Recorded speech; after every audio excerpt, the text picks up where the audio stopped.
बहुत समय पहले की बात है। एक शहर में एक राजा रहता था। उस राजा को अपने सभी नागरिकों से बहुत लगाव और प्रेम था। वह सबकी मदद करने के लिए हमेशा तत्पर रहता था। एक सुबह राजा के यहाँ पर एक फकीर आया। उसने राजा की खातिरदारी और ईमानदारी देखकर राजा को एक चुटकी जितना सुरमा दिया और कहा कि हे राजन, यह सुरमा कोई सामान्य सुरमा नहीं है, यह चमत्कारी सुरमा है।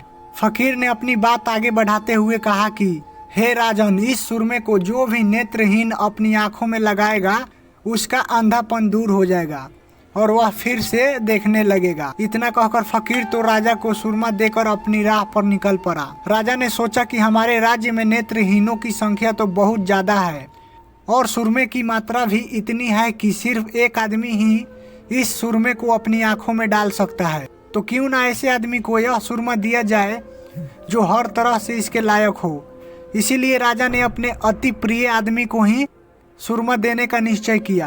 राजा को तभी अपने ईमानदार और प्रामाणिक वृद्ध मंत्री का ख्याल आया। उस मंत्री ने पूरी उम्र ईमानदारी और निष्ठा से राज्य की सेवा की थी, पर दोनों आंखों के तेज चले जाने से मंत्री को राज्य कार्य से विदा लेना पड़ा।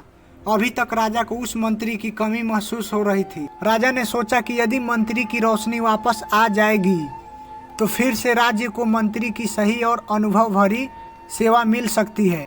इसीलिए राजा ने तनिक भी विचार किए बिना ही मंत्री को बुलाया और उनके हाथ में सुरमे की डिब्बे देकर कहा कि यह सुरमा आप अपनी दोनों आंखों में लगा लो। यह चमत्कारी सुरमा है। इसको आंखों में लगाने से आपकी दृष्टि वापस आ जाएगी, पर यह सुरमा इतना ही है कि इसे सिर्फ 2 आंखों में ही लगा सकते हैं। मंत्री ने अपनी एक आंख में सुरमा डाला और सुरमा डालते ही उसकी एक आंख की रोशनी वापस लौट आई। उसके बाद बाकी बचे सुरमे को मंत्री ने अपनी जीभ पर रख दिया। तभी सब लोगों ने सोचा कि मंत्री पागल हो गया है और राजा ने भी उससे कहा कि मंत्री जी, यह आपने क्या किया?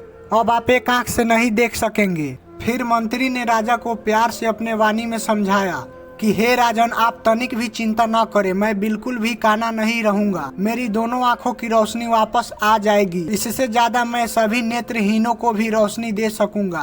मंत्री ने अपना राज खोलते हुए कहा कि राजन, यह सुरमा चख कर मैंने इसको बराबर परख लिया है कि यह किससे बना है।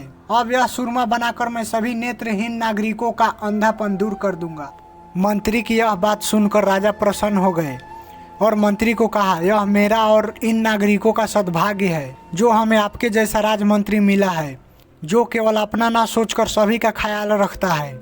इस कहानी का मोरल यह है कि लीडर और मंत्री एक बराबर होते हैं। दोनों को अपने अंडर में काम करने वाले आदमियों के बारे में सोचना चाहिए। अपनी सोच को सिर्फ अपने तक न रखकर सभी को उसका लाभ मिले ऐसा कोई कार्य करना चाहिए। जो अपने अनुभव और अपनी सोच को सही काम में लगाता है, सही मायने में वही लीडर कहलाने के लायक है। अपने अनुभव को सही जगह पर इस्तेमाल करना सीख गए तो सफलता बहुत जल्द आपके कदम चूमेगी। ऐसा ही इंटरेस्टिंग स्टोरी देखने के लिए वीडियो को लाइक कर चैनल को सब्सक्राइब करें और कमेंट में जय श्री कृष्ण जरूर लिखें।